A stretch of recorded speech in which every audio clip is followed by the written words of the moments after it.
Hey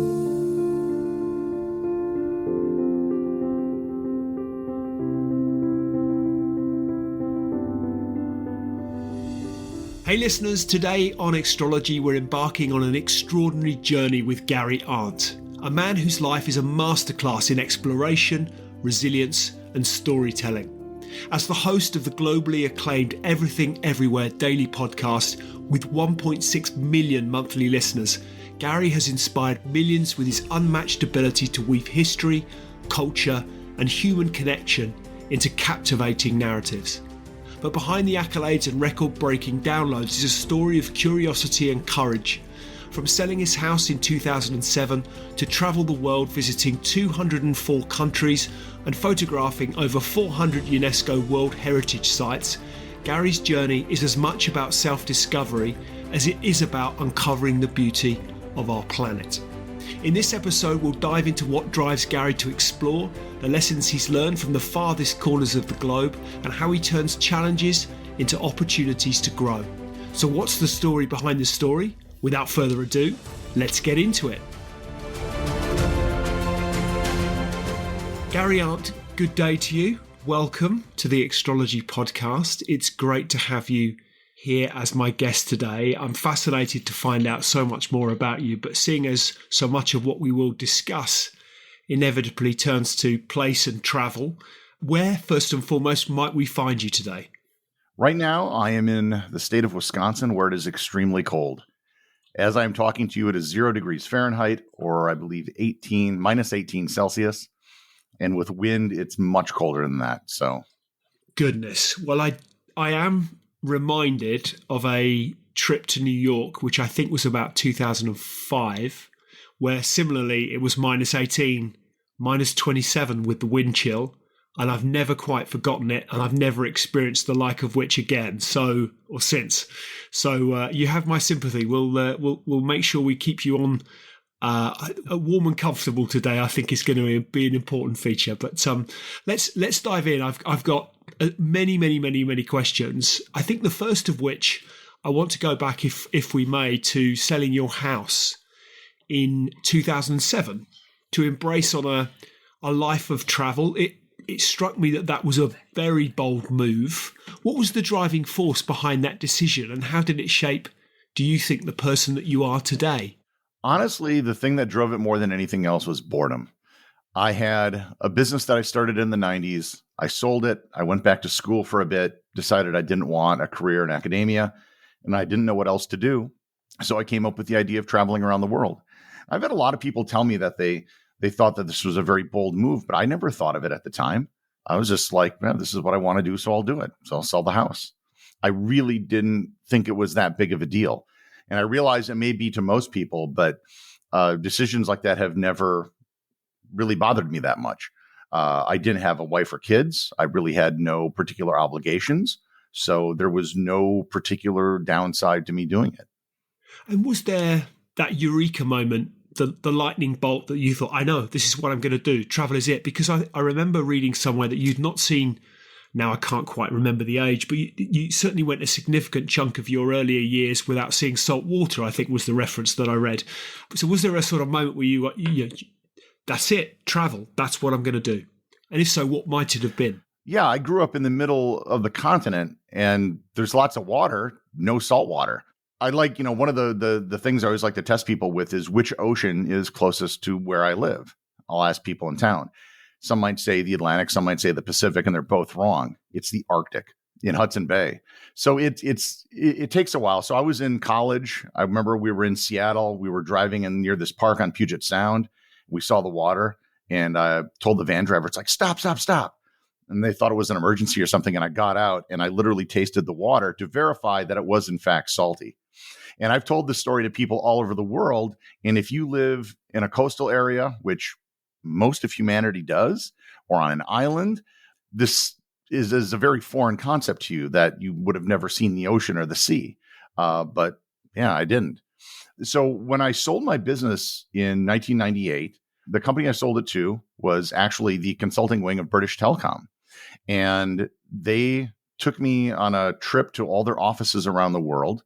I went to Tokyo, Taipei, Singapore, Frankfurt, Brussels, Paris, and London over a 3-week period. A whirlwind tour, circumnavigated the globe. And that was the first time I had ever really been anywhere. And I loved it. The next year, I went on a trip by myself to Iceland just because I could. 2005, when I went back to study, I went on a research expedition to Argentina to collect soil samples, which I loved. And it was around that time where I just came up with the idea. It's like, well, I should just do this. This is great. I'll just sell the home and just travel. And that's what it was. And by that time, my family had become, I call myself the white sheep of the family. I'm the first one who went to university. I was the first one that, I started a business, and, their idea was always, well, you have to go get a job. And I didn't do that. And by that time, they were just accustomed to the fact that I'm going to do my own thing. And so when I told them I was going to travel around the world, they was like, okay. You mentioned there that love for it, that first trip, that circumnavigation to which you referred, the trip to Argentina, the love for it. What was it about it you loved? You're always learning something when you're traveling, even if it's little minor things. It's not necessarily big historical things. This really struck me the first time I was in Japan. As a kid, we took a trip once to visit Niagara Falls, and we had to travel through part of Ontario. And in Canada, it's basically the same as the United States, except little things are different. And if you grew up here, your eye is drawn to those differences because they're different. That's what your eye is drawn to. The packaging on food, it'll also be in French, for example. They'll use the metric system, things like that. When I was in Japan, I noticed that my eye was drawn to things that were the same because everything was different, right? The language was different, the writing, everything. So I remember walking into a 7-Eleven, and I was like, oh, they have 7-Elevens. And then I was like, oh, they have Lay's potato chips. But the flavors were all different. It wasn't, cheese. It was seaweed or prawns or something like that. If you go to an American convenience store, you're going to have hot dogs on a roller that are kind of disgusting that people get. There they had their own disgusting version of fish balls that were just in this hot water that were sitting there all day. So I noticed that my eyes were kind of drawn to that. And I think that in both cases where maybe something's culturally similar, you notice the differences. But when you pass a certain point, you start to notice the similarities. And you're always learning these things, even minor things. The way the light switches on the walls are different. The way the toilets flush different. All of these things, in addition to the big things as well. If you go visit a tourist site, you'll learn about, this battle or that king or this emperor or something. Every day is always something new. And it's constant stimulation for your mind when you're traveling. And I think that's the thing that really drew me to it. So I think I'm right in saying you visited 204 countries, seen every continent, captured countless stories. Do you see yourself as more of an explorer, a historian, or perhaps a storyteller, or maybe it's a mix of all three? Oh, I'll leave the labels for other people. As to how many countries I've been to, that really depends on how you define country. Mm. For example, if you were to go to Tahiti, have you been to France? Yes. Technically, you have been to France because French Polynesia is a part of France just as much as Hawaii is a part of America. But in another way, no, it's not France, right? You think of France, you think of the hexagon-shaped country in Europe where they eat baguettes and wear berets, and, it's a very different thing. So there's a group called the Traveler Century Club that's broken up the world into different things. So, for example, they would count Scotland, England, Wales, and Northern Ireland as separate things. You would count Gibraltar, the Falkland Islands, St. Helena as being separate things, even though they're all territories of Britain. By the same token, Puerto Rico, Guam, they would all be separate. So according to that list, I've been to 204 different places. Of UN countries, I think I've been to 130.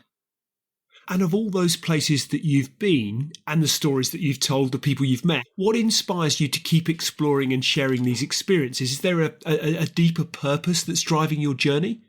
I haven't. First of all, I should note, I have not traveled almost anywhere since the pandemic started because I had to make a pivot during the pandemic and I launched a podcast, which has been really successful. And that has kind of gotten me tied down to one spot. And also, I was on the road for 13 years. So when people say, oh, you must be really itching to travel, it's like, I'm good. Like, I've traveled more than 99.999% of all humans that have ever existed, which is not to say I'm not going to travel again. I'm going to. I'm actually thinking of taking the show on the road and just recording remotely somewhere. I was thinking of this winter going to Australia maybe, and actually maybe even going back to Britain this summer or Ireland, just because it's easy to get to and get around. But yeah, I haven't been doing a lot lately. And what I have been doing is taking a lot of the experiences I had over the course of traveling and turning it into podcast episodes. And it's not a travel podcast. I call it travel adjacent. It allows me to use all the experiences and stories that I gain traveling, but it's really more of an educational show. And I'll throw these in all the time. I'll be talking about some country and it's like, oh yeah, I visited this place. And I think people they're actually more interested in the travel stories almost more than anything else at this point. But so that's what I've been doing lately.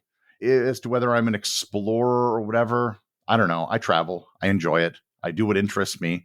And there are some people that really get fussy about what's your travel style. And it's like, I don't know. I just travel. I'll leave you to label me and do that sort of categorization. No, fair enough. Is it, in terms of motivation, therefore, if perhaps there's not a deeper purpose driving your journey, what motivates you perhaps to dive into the next story, the next adventure, or the next challenge? Is it that you mentioned learning? Is that the appeal for you? Yeah, it's all based on curiosity. I think that curiosity is ultimately, if you were to break down what education is, it's not sitting in a classroom. It's not a teacher. It's not going to a building. It can be broken down in its very essence into two things: literacy and curiosity. For the most part, we do a pretty good job with literacy, which is not to say there are not problems, but most people in most advanced economies can read. Even in not advanced economies, most people can read at this point around the world. The curiosity part we have a problem with. I think a lot of our schools burn curiosity out of people. There are people that are a large swath of the population that have no interest in anything. And if you just have an interest in it, you can learn an incredible amount very quick. I think most kids go through a phase where they're interested in space or dinosaurs or whatever their passion might be, and they will learn an incredible amount about it. You probably know people, or maybe one yourself, that follow certain sports and they know every statistic, every player. They can regurgitate all this stuff off the top of their head. And that's because they had a curiosity about it and they were passionate. And encouraging that, I think, is something we do a horrible job of. And I think that's the thing that really motivates me. Because we also think that learning and education is something we do as a child. And it isn't. It's something that should be going on your whole life. It should be a nonstop process that goes on until the day you die. And too many people, they had such a bad experience, they just don't want to learn.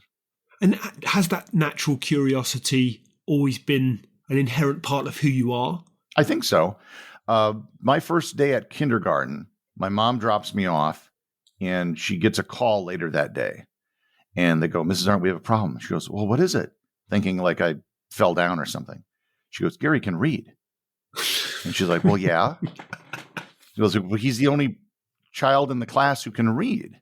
And she didn't think this was a problem. That's what kids are supposed to do. The thing is, I basically taught myself how to read by watching television. I watched Sesame Street and The Electric Company. And if I ever meet Morgan Freeman, I'm going to thank him for teaching me how to read. And I remember being the kid that would read the encyclopedia. I would literally take a volume of the encyclopedia and just start reading it. My uncle was a custodian at a local school building where all the administrative stuff was held. And he would get old copies of National Geographic. And I remember going through them and reading them and learning about the Apollo moon landings and things like that. And later on, it actually, if you notice in my office, I have one of the world's largest collections of National Geographic magazine today, including a copy of the very first issue ever made. So yeah, I've always been curious. When I was in high school, I ran track and field. I was okay, I think. But then I joined the debate team and I was really good at that. And so I quit all athletics, focused on debate, became very good at it. And debate, at least as an activity in the United States, it's not a bunch of people getting up and saying, my worthy opponent. And no, it's a very fast-paced activity that's very research intensive. And that was something that I enjoyed doing, coming up with new arguments, because I would also go to the library when I was in high school and college and just wander around the periodical section. And there were certain, magazines I was reading, like Foreign Affairs and things like that as a high school kid. And most people in high school are not doing that. So, yeah, I would say this has always been something that has kind of been a part of me. I'm fascinated to understand perhaps how your definition of success has evolved. If we reflect back that, I think and I ought not to be making broad sweeping statements about the 7 billion of us on this planet, but if we look at particularly how we might define success, oftentimes a monetary measure. So for most, they would suggest that having sold your business, there's one element of success, a box you could tick on the success list, if you like. How has your definition of success changed since that moment you decided to sell your house and start this adventure? And if so, how has it changed? I don't think about success. Success, I should say, at least in terms of like success as trying to impress other people. A lot of people, they want to appear successful. They will get a nice suit. They will get a watch. They will get a car that says, I am successful. How I am dressed right now, this is a $15 sweatshirt I got on Amazon, is how I dress normally. I drive a Jeep Wrangler because I love the vehicle, even though I could have probably afford something much nicer, because I really don't care what other people think. And I think if I do something, I want to do it well. And I suppose that's an element of success, but it's more of a personal way of simply, a good example. When I started traveling, I had a website. I bought a camera that was very expensive. And I learned very quickly that an expensive camera does not take very good photos. You have to know how to do that. So I spent the next year. So I bought this camera in 2007, and I taught myself photography. Now, thankfully, I was traveling, so I had a lot of opportunities to practice and a lot of beautiful things to take pictures of. 2013, 14, and 15, I was travel photographer of the year in North America. So I went from being a complete novice to that. And I was very honored to get that. But to me, it was more of like, mastering a discipline, which I guess is success. But now I'm doing a podcast, and I certainly want it to be a success. And the metrics are a little bit different. I'm not worried about awards or anything like that. The biggest thing that drives me, I think, is the feedback I get from a lot of listeners. And that's a very different kind of metric.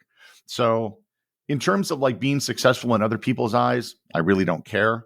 Doing well at whatever I happen to be doing at the moment, I think that's, that I guess that's part of who I am. And I suppose that's an element of success. Yeah, I agree. It's such a subjective term or indeed question. I think it's such a unique perspective when it comes to what success means to any one given individual. But the thing that also strikes me about living on the road for 9 years, I imagine would have been something of a roller coaster, the inevitable challenges alongside what I would imagine were some wonderful rewards. How did you navigate the setbacks and I guess what kept you going for 9 years? Well, what kept me going was the same thing that got me started. Mm-hmm. Just the curiosity and the love of it. A lot of people only see the glamorous part of travel. You're visiting all these great places and they don't see the downside of it. When you're doing long-term travel, this is not going on holiday. No. Right? Where you're going to a fancy hotel and you're eating fine meals. You're more often than not staying at some place that's not so nice because it's affordable. And you're better off staying, getting something affordable where you can spend a week rather than splurging and staying someplace for one night. I've gotten bed bugs. I've had all manner of things happen at places where I was staying. And a lot of it's not very glamorous at all. I've had tiny little rooms that were sweltering. And one of the weird things, I've noticed this, I've not really talked about this before. I have dreams now And I guess you would call them a nightmare, but they're really weird nightmares in that I'm going through passport control and I lost my passport, or I'm at the airport and I missed my flight, or, I was there late or something like that. All of which these are things that have happened to me, sort of, not the passport one, but these are the kind of nightmares I have now. I remember a good example. I remember I was flying from London to New York, and I was going to fly TAP Portugal. And I made sure to check I was going to get there really early. I had a hotel near the airport. I remember showing up at Heathrow and I couldn't see the flight listed. And I was like, excuse me, where's my flight? It was in Gatwick. I went to the wrong airport. I wasn't even thinking. And there was no way I could get from Heathrow to Gatwick in time. And I ended up having to buy another ticket. And it was a very costly mistake. And I've had just these things haunt me. I remember I was in Samoa and I was flying to Tonga, which is on the other side of the international date line. And I read the ticket wrong. And I pull up to the airport and I literally see the plane taking off. And I was like, oh my God, because there's only one flight a week. And it's not like you can easily get in and out of Samoa. So I went to the Air New Zealand office in town. I'm like, man, I really screwed up. Could you just transfer this, ticket to next week? And they were thankfully very gracious about it. But yeah, things like that. Those are the nightmares I have now. Yeah. Well, resilience is a recurring theme in your travels and indeed on your podcast. Is there a moment that perhaps that truly tested your endurance? You've alluded to a couple of them. Yeah, they're there. And how perhaps did you overcome it? You encounter these kind of things all the time. And I'll tell you what I realized when I very first started traveling. This was like maybe 2 weeks into it in 2007. I was in the big island of Hawaii. And normally when you travel, there's a part of your brain that's like, okay, we're only going to be here for a few more days and then we go home. And I had that moment where I was like, and I realized I can't go home. I don't have a home. I sold it. And that was when it kind of dawned on me. It's like, this is where I am right now. This is home. And that mindset really stuck with me. And it still is kind of stuck with me today, that where I am is where I am. And even though I have a home now, this mindset of you kind of being in the moment and that being the place gets you through a lot of things. So if you're stuck waiting for a flight that's delayed, if you're in a bus ride, I remember taking a bus through the desert in Egypt, and it just took forever. And I had to sit on a tire because they didn't have the seats were broken and they didn't have enough seats. So I spent like 8 hours sitting on this tire, and you just realize, well, this is where I am right now, and deal with it. And just kind of being stoic about the whole process gets you through a lot. And I think a lot of people, and I've seen it, a lot of travelers, they get very entitled and they throw fits about the dumbest things. Thankfully, there's only one time over the course of, over a decade of travel that I ever threw a fit. And that was because I was flying into the nation of Kiribati. And at the time, Americans needed a visa to go to Kiribati. But if you were in the Commonwealth, you didn't. So I went out of my way. I went to their embassy in Fiji, got the visa. Not a lot of people visit Kiribati. But in most countries, a visa is a sticker that they put in your passport. Yeah.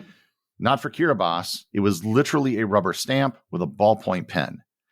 And the pages of passports are kind of plasticky. It's that it's not like a paper where the ink would set in it. So on my way there, I go through New Caledonia, Vanuatu, the Solomon Islands. And in the Solomon Islands, I got caught out in the rain with all my stuff, heavy downpour, and everything got soaked, including my passport, which wasn't a problem, except for the ballpoint pen ink that was used to validate the visa and the stamp all bled off the page. So I arrive in Tarawa, present my passport, and you could still see the outline of the visa, and the guy would not let me in the country. And I'm like, I have my hotel booked. I have my flight out booked in 4 days. This is an island. I can't go anywhere. What's the problem? And I had been in touch with the Minister of Tourism before I arrived to make sure I did everything properly, which sounds impressive, but it's a very small country. So they wouldn't let me in the country. And I threw a fit. And the airport manager was there. And he later comes up to me and says, well, I'm really sorry about this. I disagree with their decision, but the flight you were going to take in 4 days is going to be here in 6 hours. You can just wait here in the airport and take that flight. So I'm like, fine. So for 6 hours, I sit and fume at the airport. And I write a very nasty letter to the Minister of Tourism about how nobody won here. I wasn't able to spend money in your country. I wasn't able to see it. You didn't get the benefit of that. I land in Nandi in Fiji, send him the email and kind of forget about it. And I was like, screw it. I was going to be moving to the northern part of the Pacific anyhow. So I flew to Hawaii, spent 2 weeks there just to rest. Turns out Minister of Tourism forwards the email to the president of the country. And a couple months later, Americans no longer need a visa to go to Kiribati anymore. And so every time I meet a traveler that's going there, I'm like, who's American? I'm like, you have me to thank for that. I think having encountered so many cultures and ways of life, what do you think you've learned about the shared humanity that connects us all? Oh, for the most part, people are the same. I get a lot of people that ask me like, oh, what are the cultural differences or these faux pas? And they read about these things like, in an Arab country, you're not supposed to show the bottom of your feet, or there are certain hand gestures that you don't use. And that's true. But for the most part, if you do something awkward that's a faux pas, most people will understand if you're a foreigner that you're not from that culture, just as I think we would understand if someone speaks English not very well and it's broken. We understand. You're not going to criticize them for that. I was in Thailand and I asked someone how to say hello. And I was told, and I asked a woman this, and she said, Sawadee ka. And so I went around saying Sawadee ka. Well, it turns out in Thai, in a lot of languages, you would change the word based on who you're addressing. So if I was addressing a man or a woman, I may say it differently. But in Thai, it's based on who you are. So a man and a woman would say it differently. So a woman would say Sawadee ka, where a man would say Sawadee kap. And I was saying it as a woman. And of course, nobody was correcting me until eventually someone did. And then they told me this. So I just started saying it that way. But that's why you don't really need to worry too much about that. I think there's a thing that I call travel conservatism, which is if you're not loud, keep to yourself. Don't wear, I avoid any clothing that have words on it of any sort, whether it's a brand or something else. And Americans are very particular about that. We're more apt to wear a sweatshirt or something that has the name of something on it. Dress plainly. Don't do anything ridiculous. And you do see a lot of tourists that do this, where they'll go to like a Buddhist temple or something, and they'll like show their buttocks and try to do something very funny, and not realizing it's insulting. Don't do stuff like that. And I think you'll get by just fine. In terms of the places, the things you've seen, I think, it strikes me, everything from natural wonders to war zones, the real extremes, perhaps, of the human experience. How have those shaped your perspective on what matters most in life? I think that most people just want to go about their lives and live simply. I've seen a couple, in terms of like what drives most people, it's day to day. They get up, they go to work, they raise their children, they eat food. That is the life of most people everywhere. The food they eat may be different. The jobs they have may be different, but that's a lot of it. I think that, people want to be treated with respect. I think what you're seeing over time, if you look at the very long term, is that there are certain norms that are becoming universal. The episode of my podcast today, for example, is women's suffrage. I think if we were to take 10,000 people and teleport them to a planet and they were to create a new civilization, there are certain things from the past that we wouldn't even think of. Nobody would bring up the idea of slavery. That's just something that we wouldn't even consider anymore. No one would say, okay, we need a king. We would just probably be a democracy, and the idea that everybody would get a vote. I think these are all just norms. Everybody would just assume all of these things. Those things were not the norm. Those things took centuries to eventually developed. And even places, for the most part, that are monarchies today, they're just constitutional monarchies. It's more for pageantry, things like that.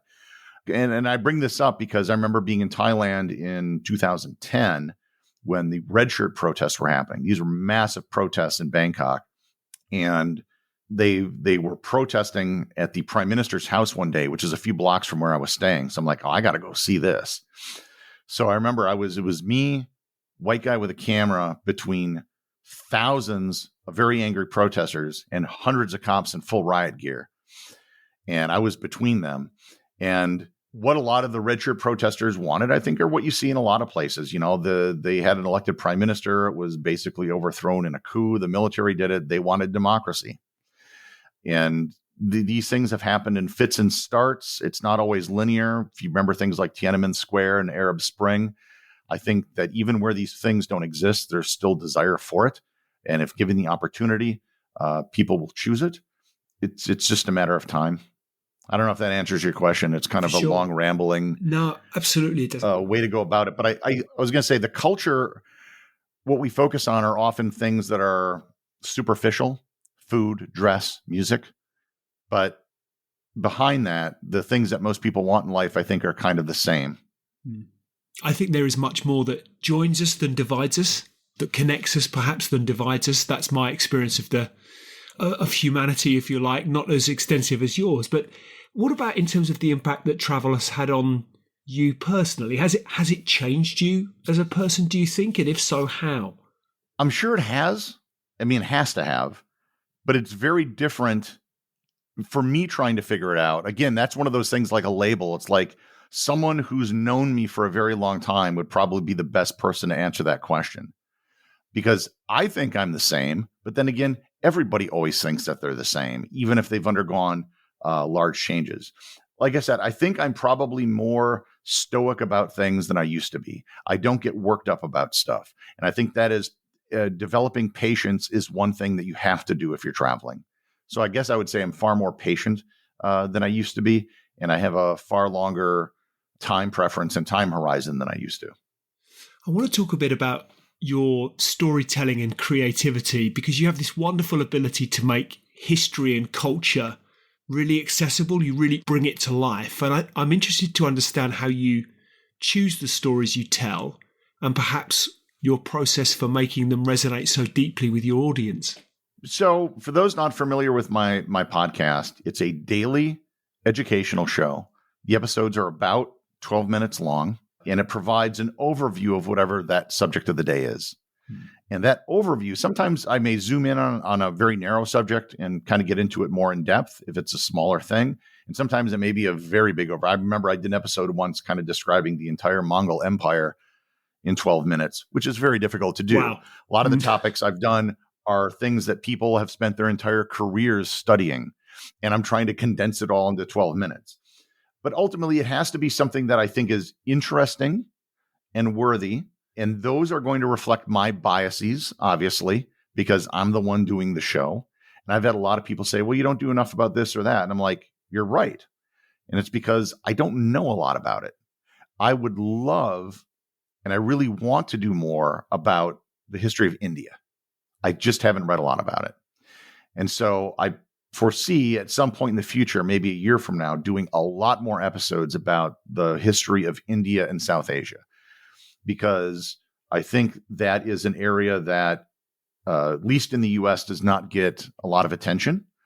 I've done some more on the history of China, which again, and there's an enormous history, but I've probably done more on Japan than China, simply because it's been more accessible. I don't know if that makes sense. I mean, we tend to get a lot more of that of Japanese history in the US than we do Chinese history. So yeah, it just has to be something that I think is interesting and also something that is something people should know. I like to say that my show is like, if you're a reasonably well-read, well-educated adult, and there's a lot of non-adults that listen to the show. I get a lot of kids. You should at least be able to come away with a sentence or two from an episode that is something you could know and bring up in casual conversation. That's, I did an episode talking about the origins of the Vietnam War. And one of the things that is always overlooked is its basis as a French colony, that it was the French who really started the war. The struggles of the Vietnamese for nationhood was against the French. And then the U.S. kind of got brought in at the tail end of it, and it became the Vietnam War. And everybody thought it was just, a fight against communism, but it was a lot more than that. That was going on for 400 years. And that's kind of lost in what was happening. I just did an episode on the Korean War and talked about how the origins of the Korean War really started in 1910 with the occupation of the Korean Peninsula by Japan. There were Korean freedom fighters that were fighting. They became intermeshed with the Chinese after the Japanese took over Manchuria during World War II. And who were the primary people fighting against the Japanese?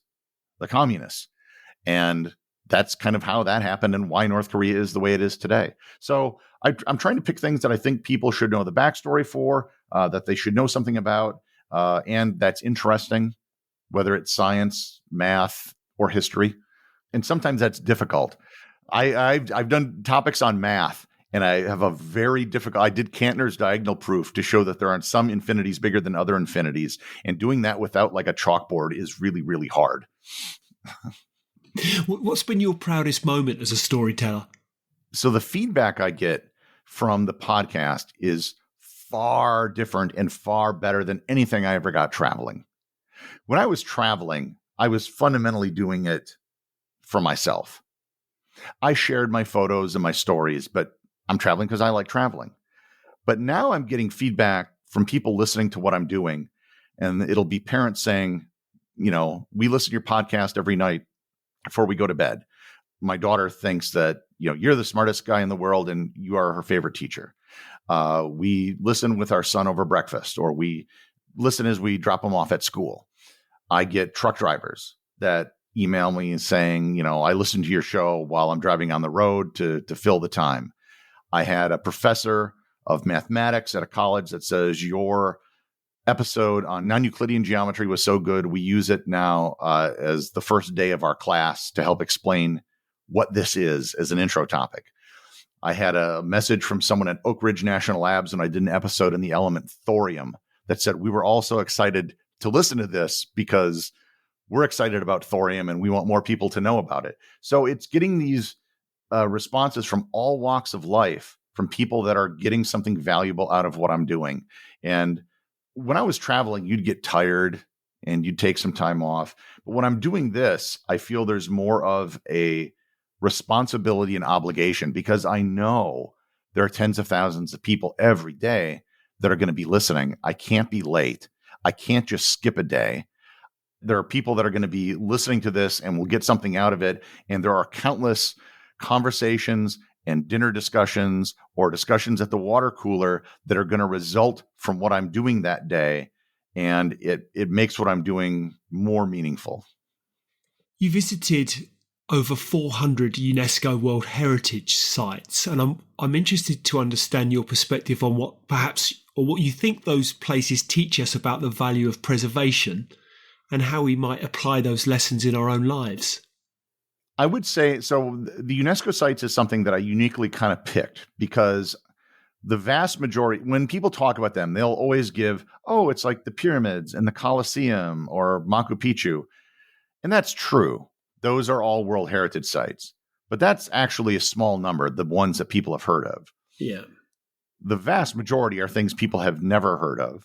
They don't get a lot of attention and very few visitors. But I would say that 90% of those that I visited are very interesting places. There's been a couple that are duds, and I think that were put on for political reasons. Right. Which is a whole other topic. But you get something interesting out of it. For example, London has 4 UNESCO World Heritage sites. There's the Tower of London that everybody is probably familiar with. Westminster Abbey, that I also think everyone's familiar with.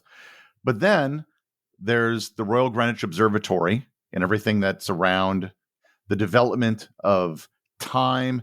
And they have the ball that drops at noon, and you can see the Harrison clocks and the development of clockmaking, and then the whole story of the discovery of longitude, or I should say the measuring of longitude. And the other is the Kew Royal Gardens that I suppose if you're in London, you're probably very familiar with that. But if you're outside of London, it's probably not going to be one of your top attractions that you go visit. But it's a beautiful spot, and there's some history there. I think there's a cottage that Queen Charlotte lived in, and so there's elements of history that you can get from a lot of these things that maybe they're not grand historical monuments, but they're very interesting. In the United States, the Statue of Liberty is a UNESCO World Heritage Site. Everyone's familiar with that, but they're probably not familiar with Poverty Point, Louisiana, which is a 20,000-year-old Neolithic settlement that you can still see, or Cahokia, which is just outside of the city of St. Louis, which was the largest city in the Western Hemisphere at one point, with 50,000 people on the banks of the Mississippi River. And a lot of people think that north of Mexico, there weren't any major cities, but there was. And, this a lot of people just aren't even aware of this. And it doesn't get a lot of visitors. A lot of people don't know about it, but it is definitely, I think, worthy of visiting, and for people to at least understand what it is.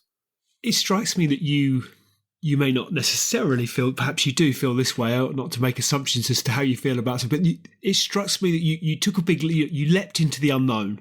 So you embarked upon this adventure, this journey, and there are many people out there, some of whom will be listening to this, some will listen to your own podcast, that might be feeling like they're stuck in a routine, afraid to take that leap into their own unknown, if you like. What advice would you give them? I think that everyone, if you're listening to this, probably has the ability at some point in their life to take an extended trip of at least 3 months. This could be when you retire. This could be a gap year. This could be between jobs, between houses at some point. It's something you could do with your family. It can be done much more affordably than people think, especially if you're doing this at some sort of transition point in your life where, let's say you are moving. Well, I got to leave this house on this date, but I got to move in on, several months later. I'm going to put everything in storage so I don't have any, major bills. I'm not paying rent or anything, and I can go travel. I think the way you get out of a rut is you just have to get out of it. You have to, what's the old adage? If you find yourself in a hole, stop digging. That's the first thing. And if you find yourself in a rut, you need to do something to break that rut. And a lot of people feel trapped. Well, I can't lose this job. If you're an American, at least, you have to be concerned about health insurance. And those are all valid concerns. I'm not saying you should dismiss them. But I've also realized that every time I've encountered something like that in my life, everything always seems to kind of work out. You find a way. And a lot of people, they're simply afraid to take a leap unless they know absolutely everything, is planned out beforehand. And I suppose that's just a personality trait. There are some people, for example, that are entrepreneurs, and there are some people that are not. And I don't think you should encourage everybody to be an entrepreneur, because I don't think everyone's going to be good at it. You have to have a certain personality type, a willingness to take risks. And the same is probably true with travel. But if you find yourself stuck in a routine that you don't like, you have the power to get out of it quite easily. Within 5 minutes of listening to this, you can get up, tell your boss you quit, and go home. You have broken up your routine. Now, the consequences of that may not be pleasant, but you can break up the routine. My advice to people is you have the power. It's just whether or not you have the willingness to do it. I'm not even sure that's advice. It's just an acknowledgement of a fact. Yeah, I agree. I heard it said that you'd said you never intend to stop traveling. Is that true? I guess first and foremost, did I read that right? But in particular, I'm interested to understand what excites you most, therefore, about the future of exploration and how you see it evolving in the digital age in which we find ourselves today. Oh, it's changed quite a bit. No, I'm always I'm not traveling at the moment because I'm busy doing this podcast, and I'll probably never travel like I did insofar as I was moving constantly. I'll probably go to one place, stay there for a period of time so I can work and move someplace else. The internet has changed everything about travel. When I first started in March of 2007, it was in a unique period of time. Steve Jobs had just announced the iPhone a month beforehand, roughly. But it didn't come out on the market until June. So This was still, for all practical purposes, pre-smartphones when I was traveling. I had the Samsung flip phone, I remember. You couldn't even get a SIM card for it. And I remember I was carrying this thing around, and it was completely useless outside of the US because there were no roaming at the time. And I remember dumping it in a garbage can at the Auckland airport because there was just no point in me. It just didn't do anything. Today, it's easy. Not only, I mean, I remember the last few times arriving in London at Heathrow, there was a vending machine. They sold SIM cards for $3 mobile, £20. That gave me a month of unlimited, phone and data. I could actually use it in a bunch of other countries in Europe. I could go to a machine. I got my ticket, on the Heathrow Express that takes you into, I think, Paddington. Boom, boom, boom. I could do all this, no problem. I could use it with Apple Pay. I was eventually able to use my phone in a lot of different subway stations. I first visited Jerusalem in 2009, and I visited the Church of the Holy Sepulchre, which is, in theory, the holiest site in Christianity. And then I remember visiting again, I think it was 2017, completely different experience, because the second time I visited, everyone had a phone in front of them. Everyone was holding a phone in front of their face, every single person, taking photos or video of everything. And nobody was really just experiencing it anymore. The rise of digital influencers. When I started traveling, I had a website and I would write my thoughts about the places I visited. I'd use a witty, a pun or a song lyric as a title, not thinking of appeasing Google for SEO. Over time, social media took over, and it simply became taking pictures, wearing an evening gown or a bikini in front of something, or trying to do some ridiculous stunt in front of something. Where it was almost didn't even matter. I have a lot of friends who are very good travel photographers, big followings on Instagram. And what they found is that they need to take pictures of mountains all the time. And so they end up going to Patagonia, the Canadian Rockies, or Iceland to take pictures of waterfalls. And it's kind of the same places over and over, because if you're visiting a prairie or a desert or even a village in Africa, people just don't care about those images. So I think it's brought a kind of sameness to a lot of things. It's made it a lot easier to travel. Traveling is very trivial now. You can pull up a map on your phone. You can translate something. You can book a hotel room. Anything. The act of traveling has become very, very simple due to smartphones. But social media and everything else has kind of homogenized it. And it's gotten people only interested in visiting, I think, a few places. And those are the ones that they see influencers visit, whatever got the most likes. The one thing that struck me earlier as you were describing some of your own travel experiences was what I want to describe as a mindfulness to it. You talked about being very present. Perhaps some of the circumstances in which you found yourself had forced you to do so, but nonetheless, there was that sense of being present and in the moment and embracing all that was in front of you, good or bad. You were experiencing it and you were there. I had an experience recently. I was in Milan visiting the Duomo, which, for those of you that don't know, is an incredible cathedral that took 600 years to build, right? It's an incredible piece of architecture. It's awe-inspiring to stand inside. And I was walking through, and there is simply nothing not to get lost in. There is not one moment that you couldn't find yourself unearthing something new to look at. And I happened to turn around, and there was a row of a bench on which were sat maybe a dozen people of just about every age you could imagine, from teenage to a grandmother, right the way across the spectrum.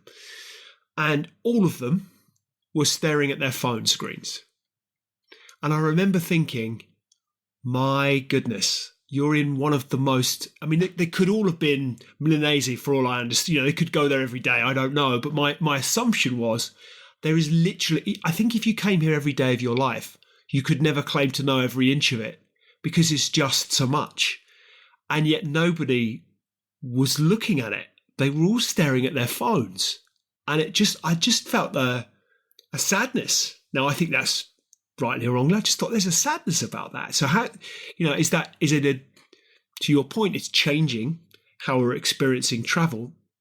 That strikes me that may not necessarily be a good thing. It's not the phone per se. It's probably a social media app that they were on. I've used every major social media platform. I have large followings on most of them, over 100,000 people. And for the most part, I have completely stopped using social media. I have posted nothing to Instagram personally in over a year. Maybe a few times a year I'll post something on Twitter. If I post something on Facebook, it's for a small group of people that I know in person.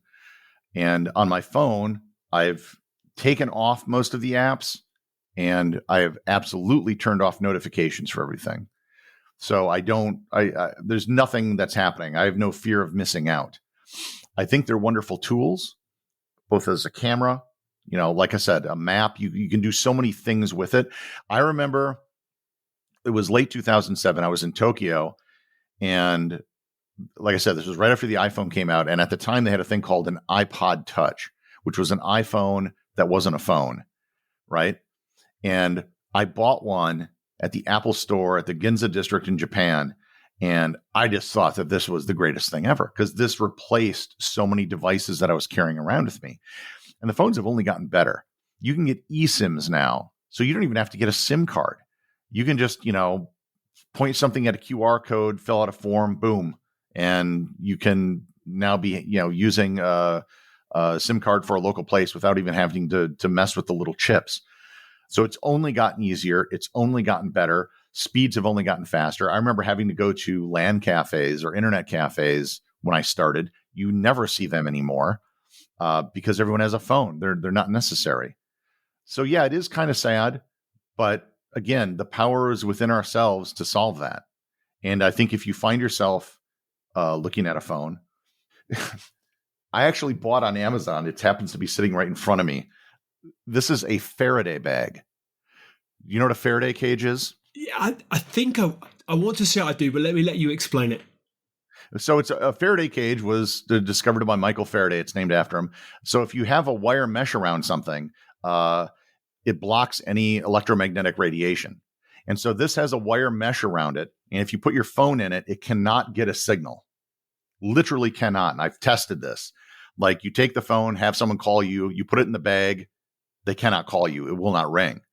And so I have one of these, and I've literally put my phone in it sometimes. So my phone will not work. I will not be able to get a signal for anything. And I don't think you need to have a bag like that. But even if you're having dinner with someone or lunch, a lot of people will put the phone on the table or something. Don't do that. I think it's a sign of courtesy to put your phone aside. And one of the things that's been happening, at least in the US, is a lot of schools were allowing kids to be on their phones all day long.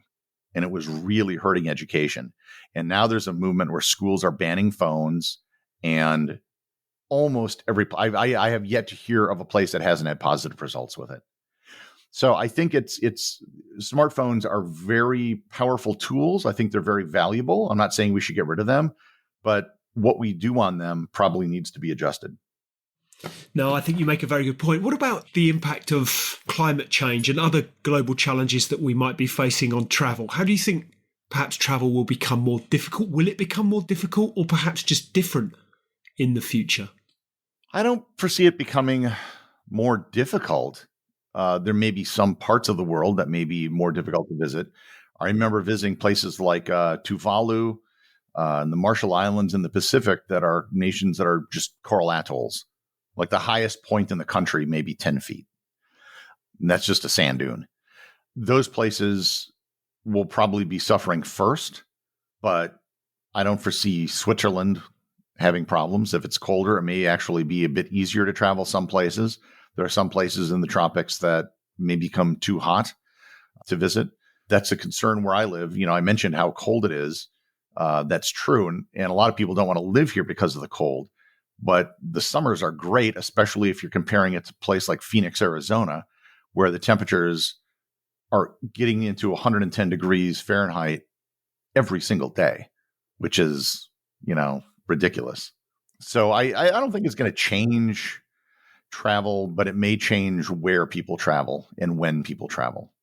Let's talk about the podcast. I think with everything everywhere daily reaching millions of people, what impact do you hope to leave on your audience? How perhaps do you want your work to be remembered? I want people to learn. And I've had a lot of people say, even kids in school, it's like, I learn more from this podcast in 12 minutes a day than I learn in school. And one, I'm happy to hear that, but it's also kind of sad. And I get a lot of people that say, I forgot everything I did in school and I somehow remember what I get from the podcast. And I think there's probably something that needs to be done in terms of changing education. I think the idea of mass education that we have basically dates back to the late 19th and early 20th centuries, and it was designed to create industrial workers. And it's something that we've all gone through, and therefore we believe it's always been this way, and therefore everyone must do it. What the answer to that is, I don't know. I think it requires some experimentation. I saw one school, they're doing what's called reverse schooling. The lectures are the one thing that can probably be scaled. So what one school that does reverse schooling is that instead of giving kids homework, they go home and watch lectures, which you can watch on video. That's easy, right? It doesn't require a lot of work. You can just sit at home and just watch someone. And the best part is you can watch the world's greatest lecturers. I remember there was the first 3 semesters of physics at MIT were taught by a guy named Walter Lewin, and he recorded them all and put them on YouTube.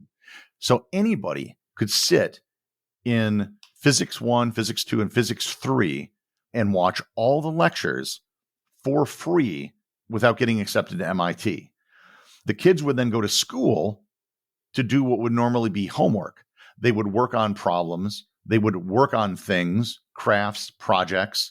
The teachers would help them, which is really what you kind of need the teachers there for, to serve as a guide. There's a great article. Oh man, I forget the guy's name, but one of the things he talked about was like, where are all the geniuses today? And he looked at the 19th century and how you saw this explosion in knowledge. And he noted that almost all of the people that we look on today who were great scientists were educated through what was known as aristocratic tutoring. That aristocrats would hire a tutor for their children who would then give them personalized instruction. And whether it's math or science, we probably all had something where we just didn't get a concept. But when you're in a class with 30 people, you just keep moving on, right? And if you don't get it, you may never get it. Whereas you're working with a tutor, they can maybe show it to you in a different way. And then they show it to you in a different way. Or maybe you can watch YouTube videos from 3 different people that all explain it differently. And finally it's like, oh, okay, I get it now. And that is very hard to do if you're doing it through traditional education. So I think I'm doing a very small part with my podcast in providing a different way for people to learn that is outside of a classroom. And I think that, I hope, is going to be part of a much larger movement. I think that people in the Industrial Revolution at the time weren't thinking, we're in the middle of the Industrial Revolution. They just knew what was happening in their lives that day. We look back and we can see, the stories of Charles Dickens and all these changes and everything. We are in the middle of that right now. And we think, oh, the internet revolution, it happened. We have web browsers. No. If you look at the last several American elections, they have been profoundly influenced by the internet. News media, what we're doing right now, having this conversation, would have been impossible earlier. So it's changed journalism. And I think education is going to be one of the next areas that is going to be profoundly changed. It is, for the most part, at least higher education, it's still a medieval guild system. In fact, you go to graduation, you're still wearing medieval gowns and things that people don't even know why they wear them anymore, but it's just this tradition. There's nothing wrong with the tradition per se, but it's a system that no one has ever stepped back and say, okay, does this work? Is there a better way to do it? And I think there are better ways of doing it. I think the supply side of education online has kind of already been solved. It is difficult to find a subject that you cannot learn something on online. It's the demand side that we need to work on. And people need to work on self-learning and lifelong learning. And so my podcast, I think, is a small part of that. And, whenever I hear people say, oh, we listened to this episode and then we dug deeper on this subject because we thought it was fascinating. That's great. and that's all I really ever intended. My episodes are very short, and if this can plant the seed that can grow into something else, fantastic. And that's where again, I earlier talked about curiosity and literacy. That's where the curiosity comes in. And if I can help spur curiosity in some of these subjects, then I'm doing my job. I had a guest earlier this year. Are you familiar with Glengarry Glen Ross? Oh yeah. Yeah. So there's a quote in that. First place, a Cadillac. Second place, a set of steak knives. Yeah. And there's a phrase, ABC, always be closing. And that person, my guest, had taken that ABC and just flipped that and said, I think it's always be curious. We were talking about what advice you might share, legacy, things like that. It's always be curious. And I think that's something that has really struck me. And I think that's one of the beauties of the podcast format is it's the rawness and the authenticity of it, and just the sharing of stories and information and conversation. It's how we learn. I think it's just such a wonderful platform. And in particular, you're somebody who's capturing that so beautifully. Well, let me give you an example of that I'm doing today. My next episode is going to be on the topic of women's suffrage. Yep. And there are videos where YouTubers will go and they'll ask people on the street, are you in favor of women's suffrage? And you'll see women who say no. Well, it's because they don't know what suffrage means. Suffrage sounds like suffering. And of course, we are against suffering. And so that's the first issue I'm going to have to address in this is the concept of why do we call it suffrage when the English word suffering sounds so similar? And let's face it, suffrage isn't a term that you use a lot. In fact, it's mainly a historical term used with regards to the women's suffrage movement. Sometimes it's called the franchise, the right to vote, or we just say the right to vote. So that's why it confuses people. So that's like literally the first thing I have to address, because I know a lot of people have that question. And if you just say women's suffrage without at least giving at least a nod to why do we use this word to describe this phenomenon, it'll probably leave some people confused. And I was curious myself, like why do we use this, and what relation, if any, does it have to suffering? I have to ask the question, Gary, even though it sounds somewhat cliche given your background and experiences, but I feel like I'd be doing my listeners a disservice if I didn't at least ask it. And that is quite simply, is there one place that if you could revisit one place that profoundly impacted you, where would it be and why? South Georgia Island. I'll probably have to explain where this is because I don't think it's a place most people are familiar with. South Georgia Island is above Antarctica, which of course everything is, in between South America and Africa. It's a British territory. It's where Ernest Shackleton rescued his men.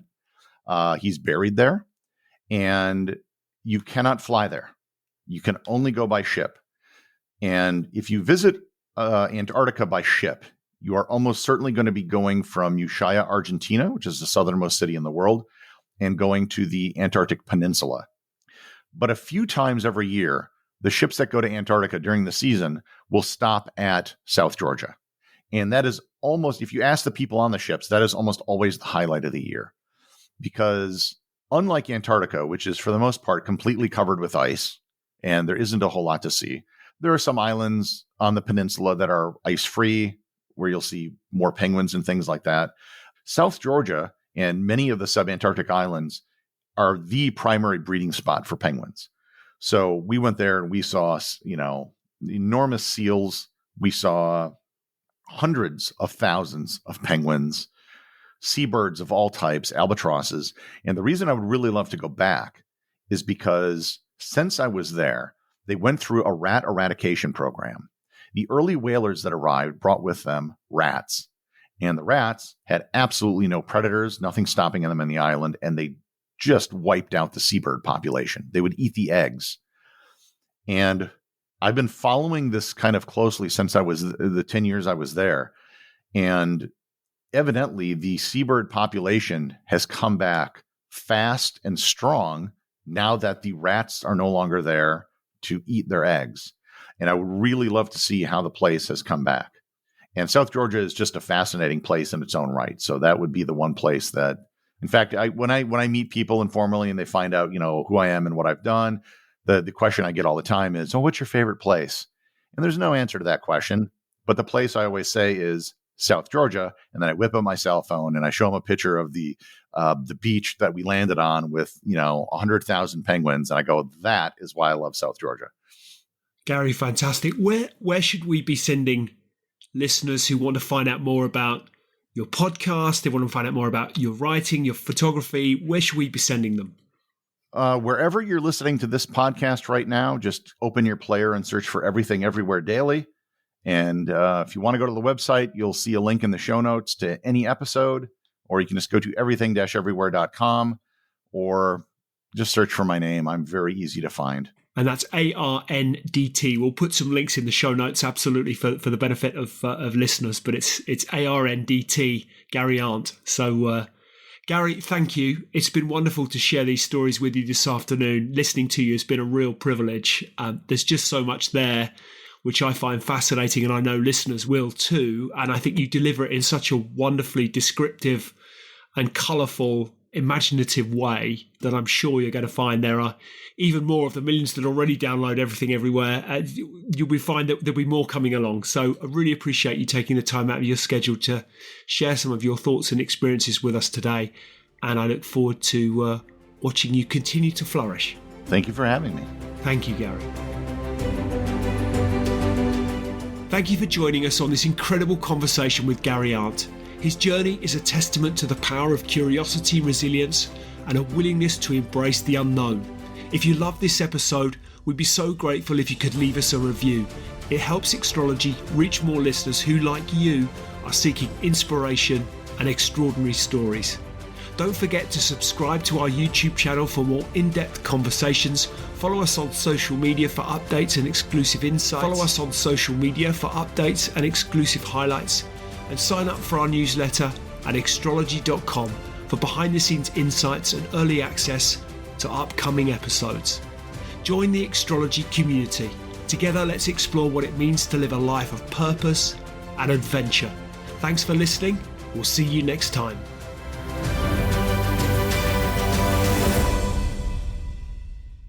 Just a reminder, today's podcast is brought to you by Progresso Talent Partners. Visit www.progressotalent.com today for more information.